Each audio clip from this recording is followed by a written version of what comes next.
The right is aping what it believes that the left did to it in the past, and it's ramping it up by a factor of 10. And the right has now embraced cancel culture. This is meant to be a reasoned view, touching on both sides of this, I suppose, because I think the most obvious thing to say, first of all, is that there is quite an intensified political divide going on at the moment. And from what I hear from my American contacts and friends, it is, dividing families. It is dividing friendships. It's pretty coarse at the moment over there. Zach, how would you sum it up? I think this is the greatest crisis for free speech in the United States that we've had in my lifetime, certainly, which is, not that long, but I do remember the post 9/11 period, which was incredibly censorious. I remember not that long ago, the cancel culture period, which I think was broadly overstated at the time, but many people experienced as a serious deficit of an ability to speak freely and openly. But what has happened in the wake of Charlie Kirk's death? It's not just intense partisan anger between the two sides. I mean, what I hear from college students is just like a shout, the campus is full of shouting matches. It's even setting aside the sort of ordinary partisanship that you were talking about. I think the big story has become, ever since Jimmy Kimmel was suspended last night indefinitely, it's become a question of whether the government has a mandate to suppress views that are critical of President Trump, right? And Trump is unapologetically asserting yes, right? If you look at his interviews today, and in the past week, he's described hate speech as speech that is hateful towards Donald Trump.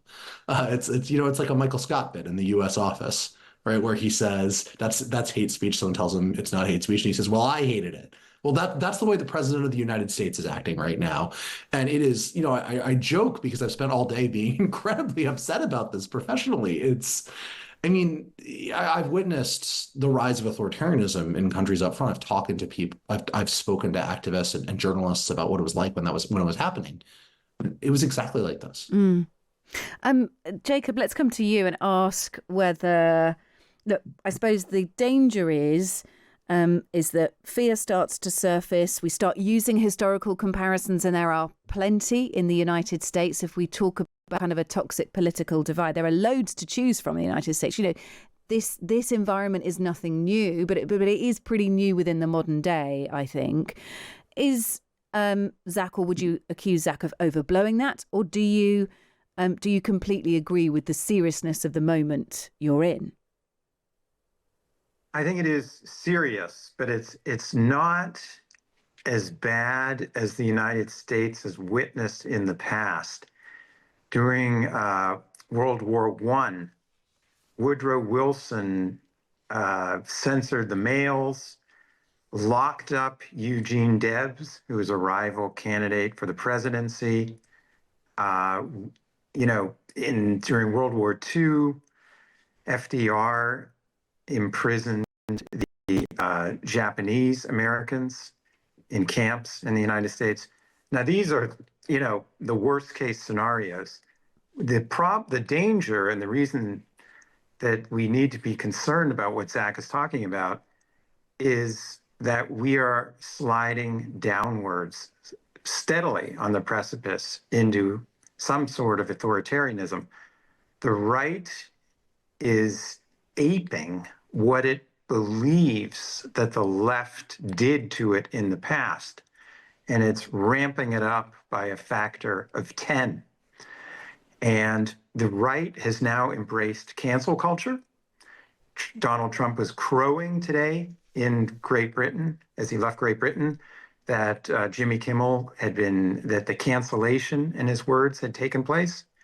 So we are now facing a situation where the right is embracing the worst characteristics of the left and amplifying them. Okay, which is an interesting perspective. We'll talk about Jimmy Kimmel in just a few moments' time. That is the most sort of recent story to come out of this sort of fevered political climate at the moment. But I'm aware that the cancellation of Jimmy Kimmel will be replaced by another story probably next week, and then on it goes. Let's get back to a little bit more of the heart of this, or certainly a flashpoint, which is really enraged a lot of Americans. And this goes back to last week when the conservative activist Charlie Kirk was killed on a university campus in Utah. The governor of Utah spoke directly to the American people after the incident. This is what he said. Every one of us has to look in the mirror and decide, are we going to try to make it better, or are we going to make it worse? And I pray that God will help us find him again and find our souls and find each other again. But what's playing out in mainstream media and online media has been, well, the opposite. Within days of Kirk's death, the country's political camps have retreated and become entrenched in their own opposing narratives. And it goes all the way up to the top. We've mentioned what Donald Trump's had to say about Jimmy Kimmel, and TV networks that are critical of him. He may cancel them. But let's hear from J.D. Vance, his vice president. He was hosting Charlie Kirk's podcast this week. He encouraged people to call out those who celebrated the death of Charlie Kirk. So when you see someone celebrating Charlie's murder, call them out. And hell, call their employer. We don't believe in political violence, but we do believe in civility. And there is no civility in the celebration of political assassination. He got incredibly angry, actually, about this. We heard similar comments from Stephen Miller as well. A very intense, a passionate sort of striking down of anyone who opposed Charlie Kirk. He's, effectively getting people to sort of dob each other in on it. We also heard from President Obama this week as well. He warned of a political crisis of the sort that we haven't seen before in the wake of the killing of Charlie Kirk. Obama criticised Trump's reaction after the murder of Kirk, emphasising that previous presidents have always encouraged national unity in moments of high tension. Here is Obama speaking in Pennsylvania this week. Frankly, coming from the White House and some of the other positions of authority that suggest, even before we had determined who the perpetrator of this evil act was, that somehow we're going to identify an enemy.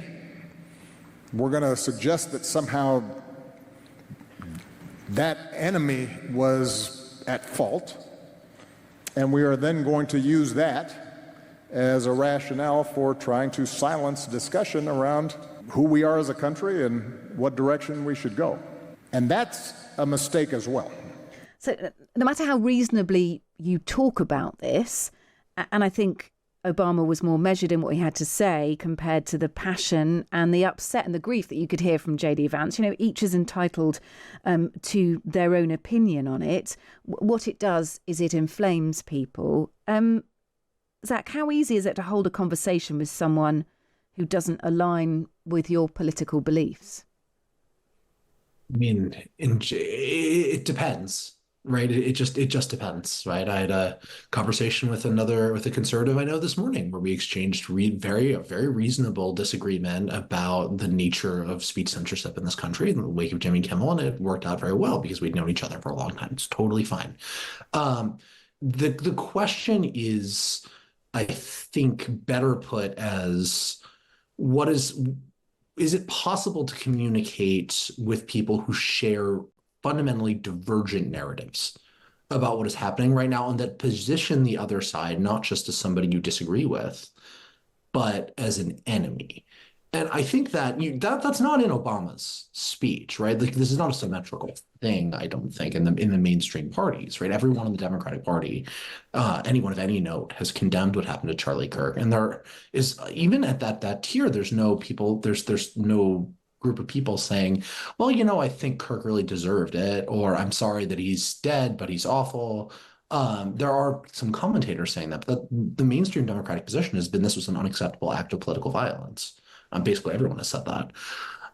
What I think distinguishes the Vance position and the Miller position that you alluded to is a deep belief, and I think this comes from a place of hurt on their part, right? They've been threatened. They've gotten death threats. Trump was, he was shot Yeah. last year on the Yeah. campaign trail, right? A deep sense of insecurity and vulnerability that they have come to blame, I think, entirely wrongly on the left-wing institutional setup in the society. And whether they sincerely believe that or it's an excuse, I don't know. But the fact of the matter is there's now, and there has been since last week, a full-scale sense that the federal government has gone to war against, or is waging war against what it perceives as its enemies on the inside, which are to say, like the sort of the institutional structure of American liberalism. The Jimmy Kimmel thing is an outgrowth of that, but it's not the whole story. I think that attitude, right, and there are mirrors of it on the left. I don't want to say that it's just purely one-sided. What I do want to say is that there's, after a guy who had no meaningful institutional links to the American Democratic Party, there's been an escalation towards a declaration of war against liberal America by the Trump administration, and it's quite disturbing. Jacob. Well, the basic problem is that J.D. Vance and Stephen Miller are uttering uncivil things in the name of civility. When you're threatening your opponents, as they are doing with Stephen Miller, for example, the White House advisor, alleging that the Democratic Party is essentially a terrorist institution, then you delegitimate liberal pluralistic politics and you turn it into this friend-enemy status where, as Zach is indicating, the Republicans or the Trump administration appear to be seizing upon this as a pretext to abolish essentially the Democratic Party and other think tanks or fundraising organizations that might be affiliated with it. That to me is a dangerous road to go down. Then you start fomenting domestic terrorism. You start creating the enemy that you purport to see. And then we're in the 1960s kind of scenario. Yeah, I mean, the difficulty is, I suppose, Jacob, is that Jimmy Kimmel did say something untrue, which people perceive to be insightful, and we'll talk about whether the punishment is just. But he basically suggested that Trump's political movement, Maga, wanted to exploit the situation. The Maga gang's desperately trying to characterise this kid who murdered Charlie Kirk as anything other than one of them and doing anything they can to score political points from it, he said, whereas in actual fact, Tyler Robinson, the suspect in the death of Charlie Kirk, was actually more liberal. He was left-leaning. And so that the network, the station operator, has suggested is what has been the undoing of Jimmy Kimmel. But because things are so febrile over there at the moment, it's just being seen as a straight-out cancellation for someone who the public doesn't agree with Donald Trump or many aspects of his administration. Right, and Trump has indicated that he's not stopping with Kimmel today. He wants all of these comedians driven out of their late-night shows. I mean, I'm sorry that the feelings of the president are wounded or hurt so easily. We know that he has a fairly fragile ego, but it is not licensed to go out and engage in your own cancel culture. I mean, he doesn't like protesters in a restaurant. Again, in America, you're allowed to protest the president. A message here from David says, I work for the US Army. There is a culture of fear right now, and we're being warned about what you post and that it can and will be used against you. Is that, I mean, is that the same for both of you as well, Zach? You're quite outspoken. You're a journalist, but you are in your work anyway. Definitely more left-leaning. You are not a fan of Donald Trump or his administration, and you often call them out. Do you feel like you have to be careful? No, but only because I'm not especially self-important. I think that there are many people that Donald Trump knows ahead of me that would be on his list to be angry about, and many people who are more inflammatory than I am that are more likely to get in trouble. So, my sense of my own social position makes me not like feeling in grandiose terms like they're coming to get me, but they're coming to get people. or it's not me. I think the next hosts were, there was a threat against the NBC late night crew, right? Those hosts. That's what Jacob was alluding to in the last answer. But also even if that weren't true, even if I, thought that I was somebody who was on the president's radar, I would feel a moral obligation to say something about this. I get someone like your listener who is working for the U.S. Army. It's not a political job. It's not your job to go out and say things. In fact, very much the opposite when you're in the Army, right? You're supposed to be a nonpartisan civil servant defending the country against its enemies. And that's really, really, really, really important. So I get why the Army would really emphasize that. But there are people who are being fired, normal Americans. I heard the other day about some prominent conservatives targeting an elder care worker because they said admittedly horrible things about Charlie Kirk's murder.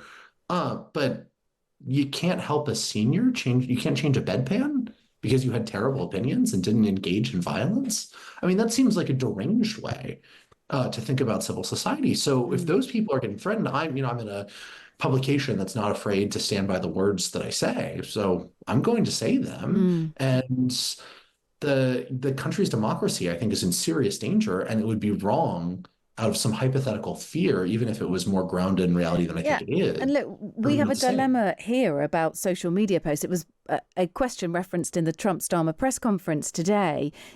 There are people who are being arrested and put in prison for writing social media posts that are heavily critical or that weigh into debates or that speak a mistruth, as Jimmy Kimmel did on air, but they are being portrayed as inciting violence, and people are being put in prison for that. And there's a whole debate here really about kind of what is free speech? What should we be? Should a care worker be freely able to say horrible things about Charlie Kirk? Or actually, do we need to draw the line there? And it seems here we are drawing the line more often than not. And I think that's still, you are... It seems over there you have a very hard line, but it just suits one side of the argument at the moment. I don't know whether that's fair or not. I need to wrap things up quickly. Jacob, just a quick thought from you about the fact that this isn't new. A divided America isn't new. The 1960s, a US president was killed and his brother was killed as well. Gerald Ford was shot on 2 separate occasions in the 1970s. This isn't new, but what is new is social media and how connected people are. Does that make this period unique? No, it's still not unique because it was still worse in the 1960s because the origin of all of this is all an outgrowth of the culture war that erupted during the Vietnam War. And that we have never come to terms with that. And, maybe the irony of the Trump administration will be that in pushing it too far, we will finally lance this boil and come to some kind of new modus vivendi. But the country has been divided since the late 1960s, and it's getting worse now. Yeah. Look, we need to leave it there for time, but thank you both of you for helping us to open up on that subject. Zach Beecham, who's senior correspondent at Vox, and Jacob Heilbrunn, who is editor of the National Interest, a foreign policy magazine. He's also a columnist for The Spectator. Good to speak to both of you. Thank you.